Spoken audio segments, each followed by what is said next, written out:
أقدم شاب في عقده الثاني اليوم الجمعة 7 أبريل الجاري على قتل شاب آخر على مستوى حي سيدي موسى بمدينة سلا بسبب محادثات على تطبيق الواتساب بين الضحية وشقيقة الجاني. ووفق المعطيات المتوفرة فإن الشابين دخلا في تلاسن بينهما بعد أن اكتشف الجاني محادثات بين أخته والضحية قبل أن يتحول الأمر إلى شجار عنيف بينهما من خلال التشابك بالأيدي، ليستل الجاني سكينا وجه به طعنة قوية للضحية على مستوى البطن.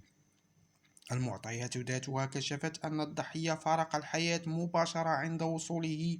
إلى المستشفى الإقليمي مولاي عبد الله بسلا بقسم المستعجلات بعد حدوث نزيف حاد للدم من بطنه، وقد جرى نقل جثته إلى مستودع الأموات، فيما تم اعتقال الجاني بمحطة القطار تابريكت متجها صوب مدينة المحمدية، بينما فتحت المصالح الأمنية تحقيقا في الحادث.